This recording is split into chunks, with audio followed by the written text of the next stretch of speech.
beberapa kali kesempatan Bang Ade ketemu langsung deh dengan Pak Prabowo. Ada tambahan lagi nggak? Analisa nih lihat ketemu langsung ya. Jadi tadi saya cerita nih, secara keseluruhan tim kampanyenya Prabowo berhasil menurut saya, ya mengubah dia, menampilkan sosok dia yang berbeda dari di masa lalu, ya. Tapi sebelum saya jawab pertanyaan Anda, saya juga menduga ini ada kaitannya dengan pengalaman dia 4 tahun bersama Pak Jokowi. Oke, ketika masuk dalam kabinet. Biar gimana pun menurut saya ya, dia belajar lah dari Pak Jokowi. Ya, Anda berada di dekat orang nomor 1 di Indonesia yang sedemikian humble.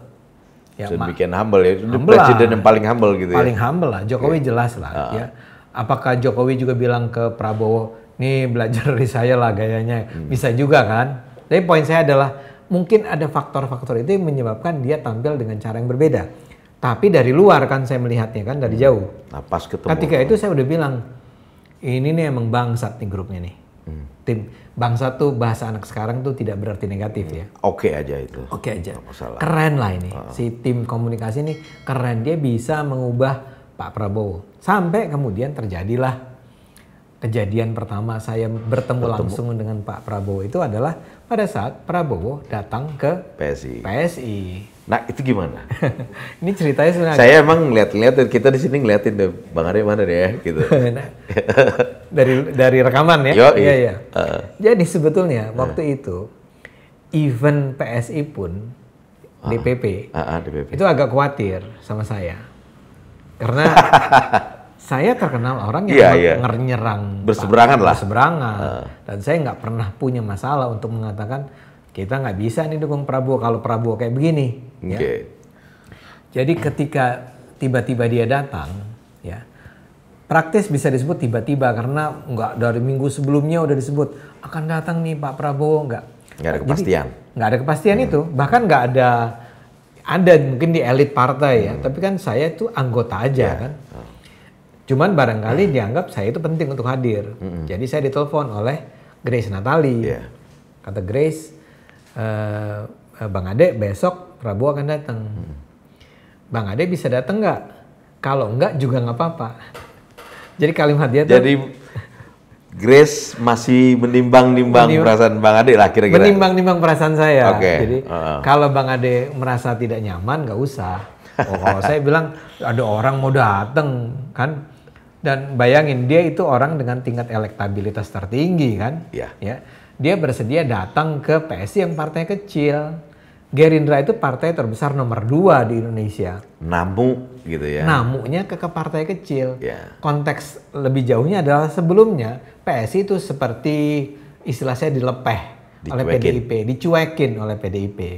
Ketika PSI mendukung Ganjar kan. Nah sekarang tiba-tiba lawannya Ganjar itu Prabowo bilang, saya mau datang. Prabowo himself yang mau datang bersama jajaran Gerindra. Ketika itulah saya bilang, ya oke lah saya akan datang.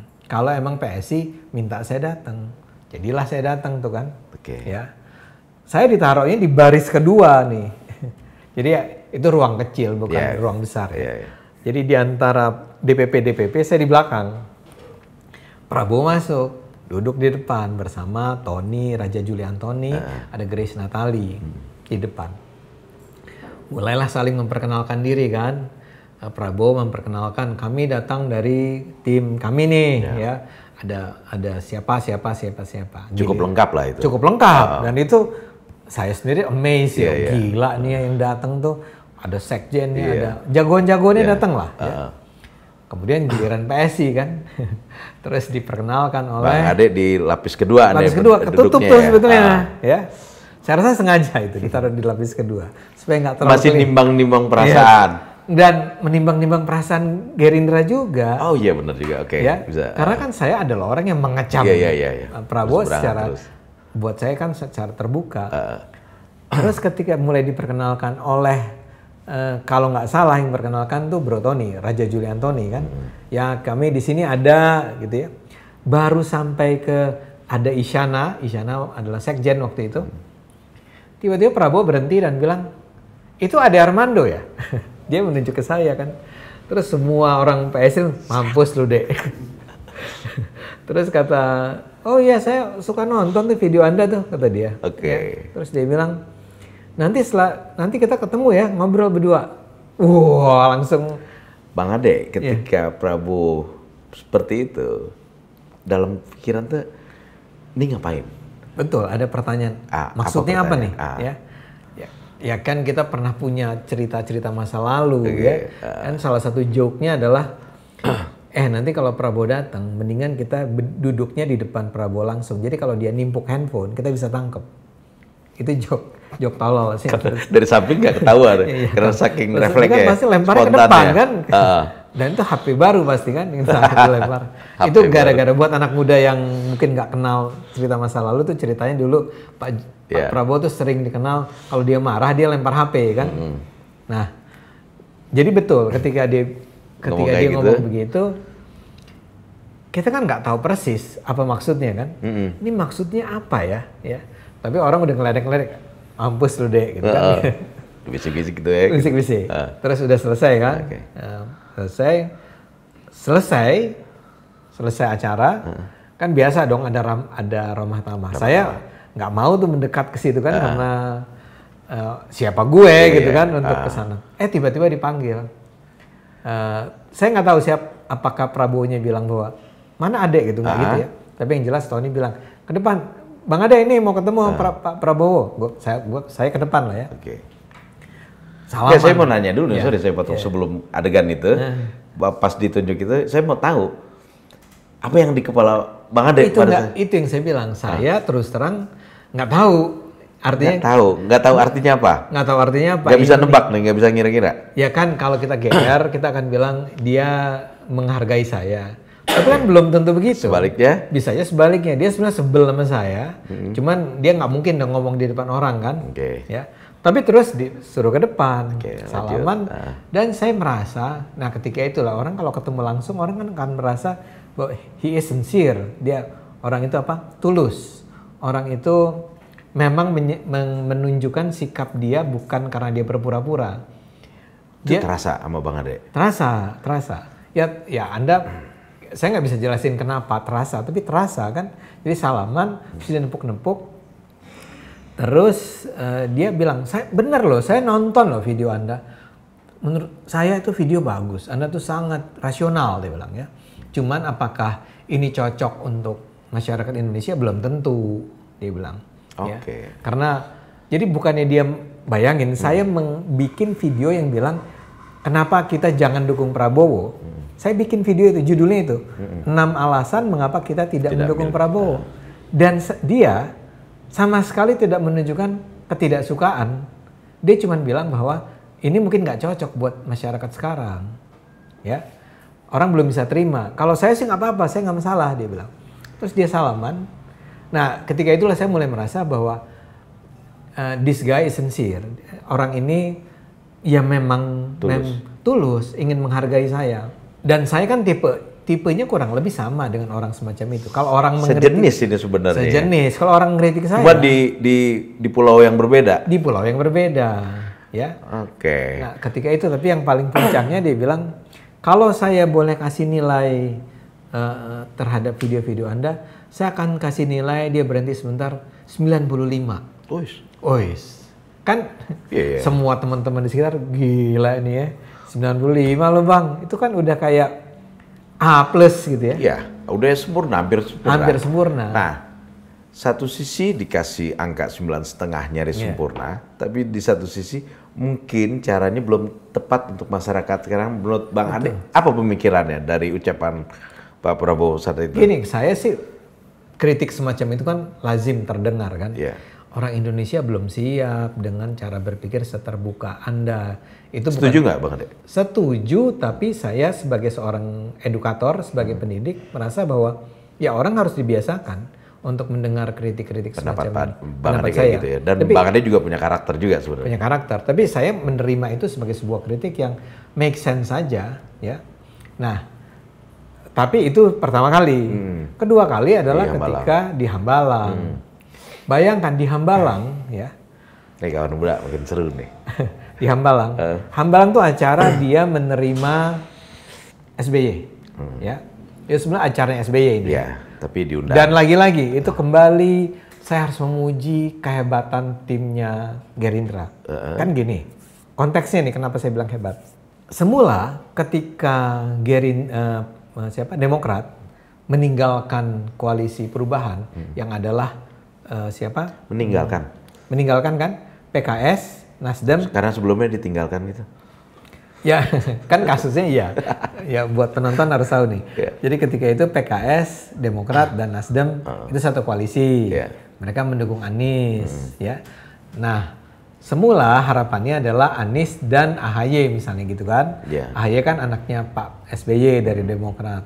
Tapi tiba-tiba tanpa permisi, tanpa izin, tanpa pemberitahuan, tiba-tiba Surya Paloh menyatakan Anies berkoalisi berpasangan dengan Caimin. Tanpa kasih tahu kan, ini menyinggung perasaan Demokrat. Demokrat keluar kan, menyatakan udah kita cabut nih. Ya. Tapi yang terpenting bukan itunya, itu biasa-biasa aja kan. Si Demokratnya kemudian sebetulnya mendekati ke siapa? PDIP. Lagi-lagi PDIP seperti sikap dia terhadap PSI. Bilang bahwa kalau mau ketemu dengan Puan, nyatakan dulu, deklarasikan dulu bahwa Anda mendukung Ganjar. Maharnya gede banget ya. Itu kan semacam pelecehan dong terhadap Demokrat. Demokrat akhirnya memilih untuk mendekat ke Prabowo dan langsung diterima. Langsung diterima. Dan yang juga Anda harus ingat, Caimin itu meninggalkan koalisinya koalisinya Kim, yaitu Prabowo kan. Jadi Prabowo sebetulnya ditinggalkan nih. Tanpa babi ibu juga sama. Nggak ngasih tahu apa-apa. Caimin keluar. Anda ingat nggak responsnya Gerindra terhadap keluarnya Caimin? Sama sekali nggak ada masalah. Bahkan didoakan agar mendapat baiklah ya. Saya lupa kata-kata, cuma sangat baik. Ya waktu di Gelora kan nyebut juga gitu. Iya kan, nggak ada masalah. Ya itu orang pilihan ya. Caimin mau pindah ya udah silakan. Nah, terus ketemu kedua kan, itu acara itu emang luar biasa. Sambutan terhadap kedatangan SBY itu luar biasa. Anda kan bisa sebetulnya agak baperan bilang, alah lo gabung sama gue karena nggak diterima sama PDIP kan? Ini nggak ada suasana itu. Nggak ada kesan begitu dari Hambalang gitu ya. Luar biasa loh sambutannya. Tetap itu sebuah acara yang respectful, ya, sangat penuh penghargaan. Ada sebuah acara seremonial yang Bang Ade menyaksikan langsung. Ya. Dan di sana juga hadir ketua-ketua umum dari partai-partai lain, ya. Dan itu tidak kurang dan tidak lebih dari orang-orang seperti Airlangga Hartarto dari Golkar, Zulhas dari PAN, dari Gelora Anies Mata, ya. Padahal orang-orang itu semua dihormati oleh si Gerindra, oleh Prabowo. Bahkan dalam acara itu misalnya ditampilkan sebelum acara resmi dimulai kayak ada video-video biasa kan. Nah semua partai itu muncul di video tersebut dengan ketua-ketuanya, dengan foto-foto yang intinya semua orang di Hambalang itu dihormati. Apalagi tamu yang datang ini. Apalagi tamu yang namanya Pak SBY. Dan saya lihat tuh di pertemuan kecil, kebetulan saya diminta jangan kemana-mana dulu. Ya. Ketika ada pertemuan kecil antara ketua umum itu, saya melihat bagaimana Prabowo itu memilih memberikan kursi utama di ruang tamu itu kepada Pak SBY. Dia sendiri duduk di kursi kecil. Kalau Anda lihat fotonya kan, ada kan fotonya beredar itu. Menurut saya, lagi-lagi saya mau bilang begini, bolehlah Anda bilang itu pencitraan, itu sebuah image making segala macam, tapi keren, ya. Dan saya melihat bagaimana orang-orang kemudian merasa sangat dihargai di situ. Nah, tapi kembali ke saya nih kan. Di pidatonya Pak Prabowo, kan ada pidato dulu dong sebelum memberikan kesempatan kepada saya lupa duluan mana ya, apakah SBY dulu? Prabowo dulu lah. Prabowo dulu ya mestinya. Saiful Bait lah kan. Saiful Bait duluan. Terus dia bilang terima kasih nih kepada teman-teman yang sudah mula-mula, tentu saya dia memuji Pak SBY kan dan Demokrat. Tapi dia juga menyatakan terima kasih buat kedatangan partai-partai lain. Di sini ada Pak Airlangga Hartarto, tepuk tangan semua. Di sini ada Pak Zulkifli Hasan, tepuk tangan. Nah, ketika dia sampai ke PSI, di sini juga ada partai PSI yang belum menyatakan dukungan tapi datang di sini nih. Ada Grace Natali, tepuk tangan. ada Raja Juli Antoni, tepuk tangan kan. Tiba-tiba dia berhenti. Karena dia baca di kertas kan. Ada yang kurang nih. Ada yang kurang. Ada yang kurang ditulis. Dan PSI juga membawa Ade Armando. Bayangin loh. Apa ya perasaan? Itu kan semua orang ngelihat ke saya dan lagi-lagi saya di belakang kan. Karena saya inginnya tersembunyi, tidak diomongin orang kan. Iya, iya. Nih Ade Armando nih di sini Pak.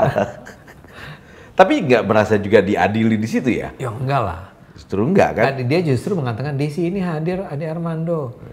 Oke, udah itu satu ya. Buat saya itu udah.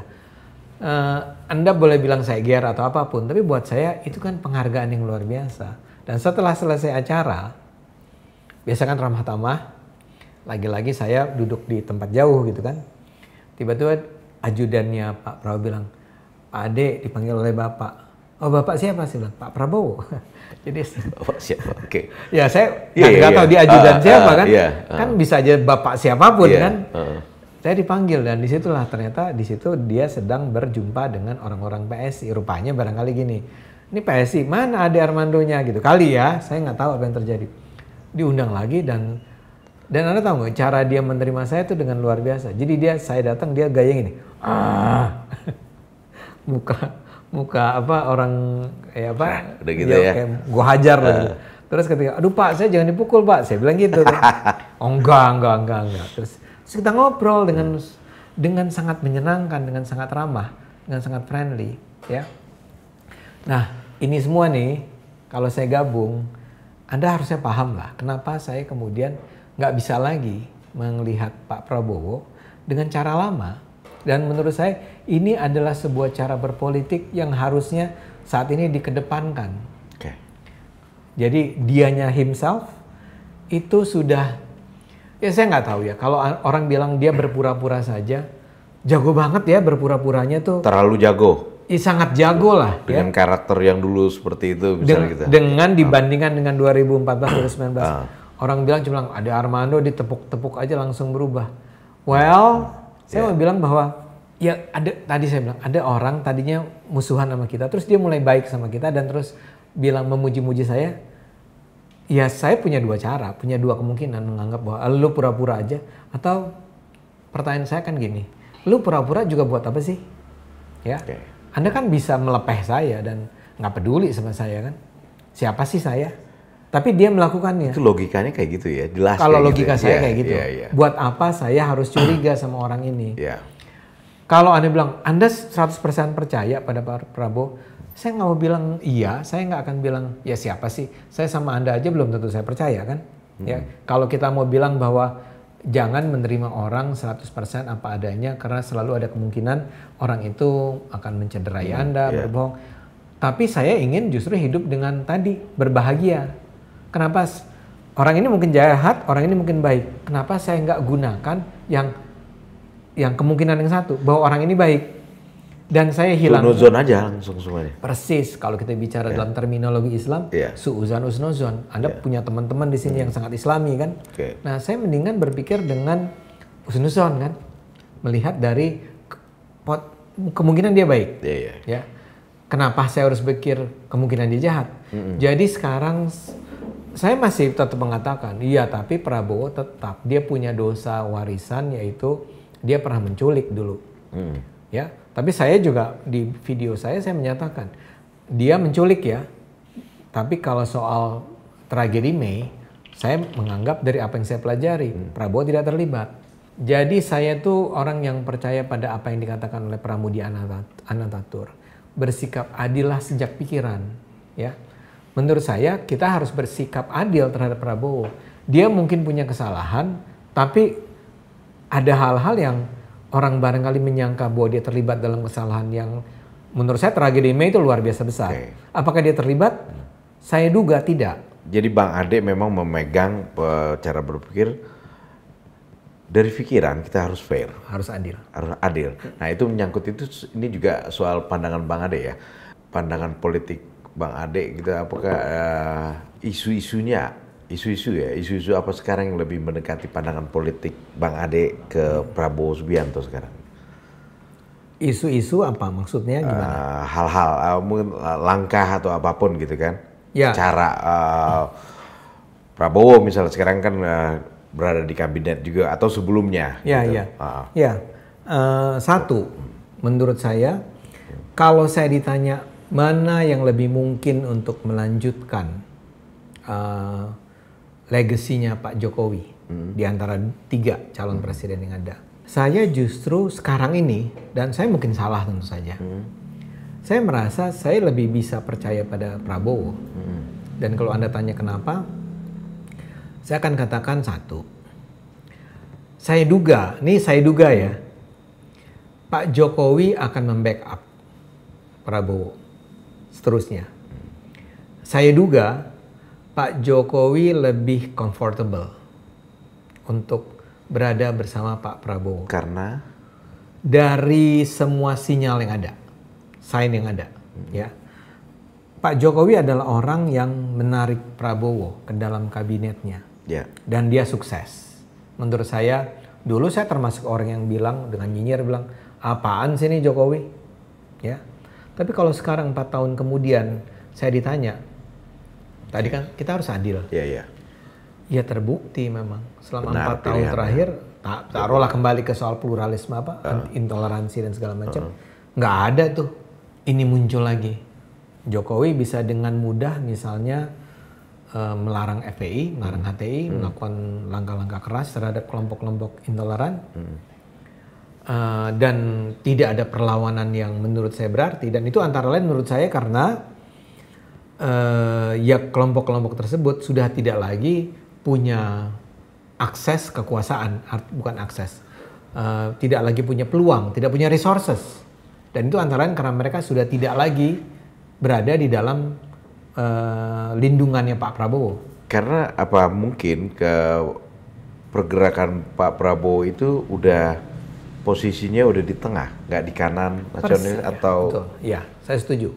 Jadi kalau misalnya kita bicara tentang ini ada kubunya Jokowi, di ujung sana ada spektrumnya, ada 212, FPI, HTI, bla bla bla. Semula mungkin atas nasihat para pendukungnya waktu itu, Prabowo itu mendekat ke atau berusaha memberi proteksi lah terhadap kelompok-kelompok ini. Dan sebagai imbalannya mereka diberi ruang untuk berekspresi. Ya. 4 tahun ini dia bergerak ke tengah kan. Kalau betul nih teorinya ya, Jokowi yang berusaha merangkul. Udahlah, polarisasi politik kita hentikan. Dia bergerak ke tengah, barangkali bahkan lebih dari ke tengah. Bahkan sekarang sudah betul-betul berada di inner circle-nya Jokowi. Mungkin, saya nggak tahu ya, tapi mungkin sekali. Sehingga kelompok-kelompok yang selama ini menjadi ancaman buat kita, itu seperti kehilangan induk. Ya. Termasuk Bang Ade nggak merasa Pak Prabowo itu jadi ancaman itu udah nggak? Sekarang ya, kan tadi saya bilang suuzon usnuzon kan. Kalau berprasangka baik, enggak, aman. Saya merasa bahwa pada akhirnya saya harus mengakui apa yang dilakukan oleh Pak Jokowi terhadap Prabowo itu sukses, berhasil untuk itu. Dan upaya Pak Prabowo sendiri merubah itu atau? Ya, antara lain saya merasa karena bahwa ada pertemuan langsung ya, maksudku karena itu Jadi, boleh minta kesannya gitu. Iya, saya rasa itu ya. Nah, itu pertama. Kedua adalah being there dan menjadi barangkali saya duga dia adalah orang kepercayaan Jokowi. Dia tahu persis bahwa kalau legasinya Jokowi ini harus dipertahankan, dikembangkan, dia udah tahu langkah-langkahnya, ya. Atau Jokowi sudah mengarahkan nanti lakukan ini, lakukan itu. Saya duga ya. Bahkan kan kita mendengar kabar bahwa Prabowo memang sudah mengatakan kepada Pak Jokowi,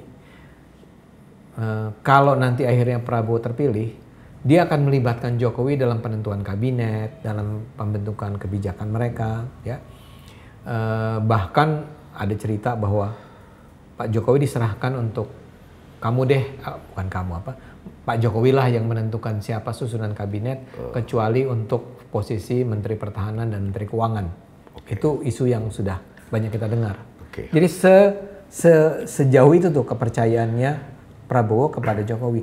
Nah kalau gitu, kalau dikatakan apa yang misalnya hal-hal apa yang menurut saya membuat saya percaya pada Prabowo ke depan kalau dia terpilih jadi presiden, itu adalah antara lain juga karena kalau kita menginginkan kelanjutan, ada jaminan atas kelanjutan langkah-langkah Jokowi, saya lebih percaya, bukan lebih percaya, saya menganggap kita bisa percaya pada Pak Prabowo.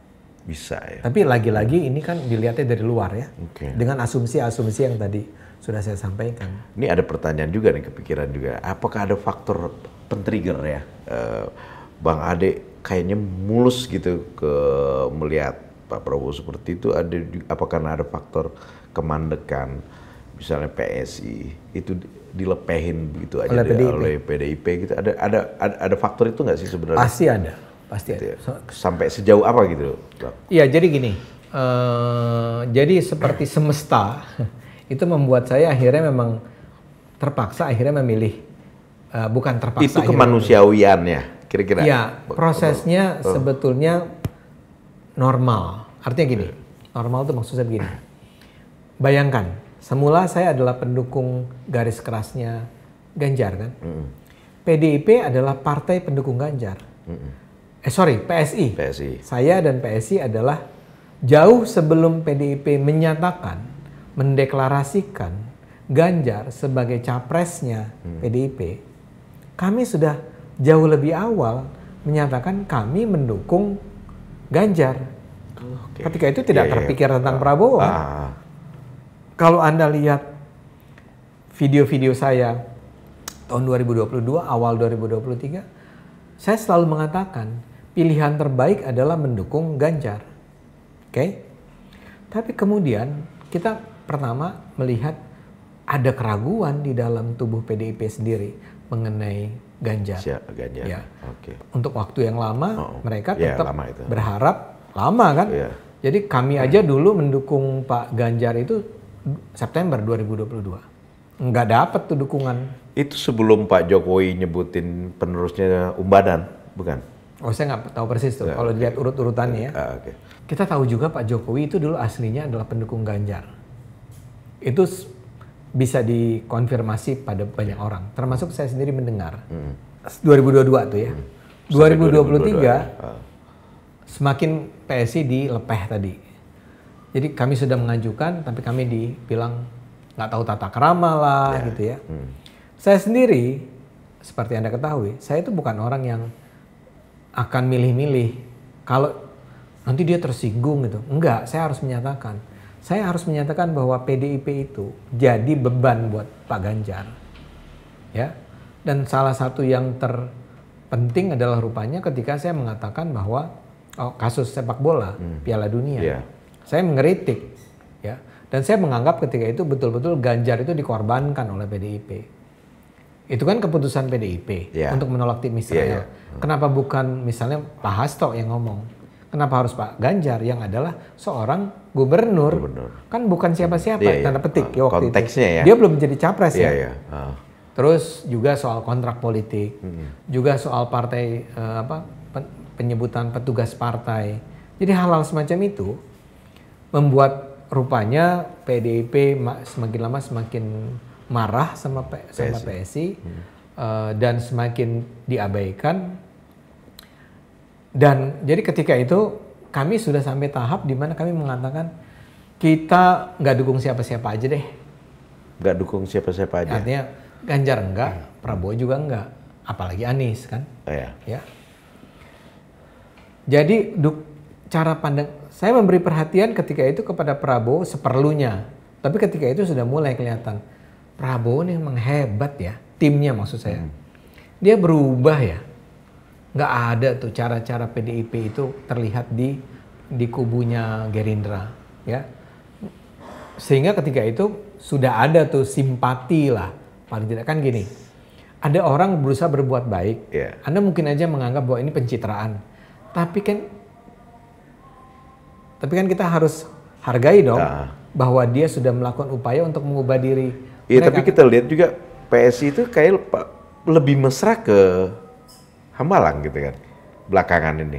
Ketimbang ke yang lain nggak ada kan ya, Bang? Lah, yang datang ke kantor PSI siapa? Iya, Hambalang kan, duluan. Hambalang kan? Maksud saya kita partai kecil, Bro. 1,89%. Iya. Iya kan? Kecil, bocil oleh PDIP dibilang gitu ya. Dan tiba-tiba dia datang. Ya. Kalau Anda tidak menyambut dan tidak merespons dengan positif, saya nggak ngerti.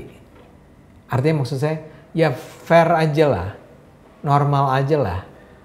Kalau akhirnya PSI merasa, ya kita emang dihargai oleh dan nyaman ya. Dan nyaman. Dan diundang.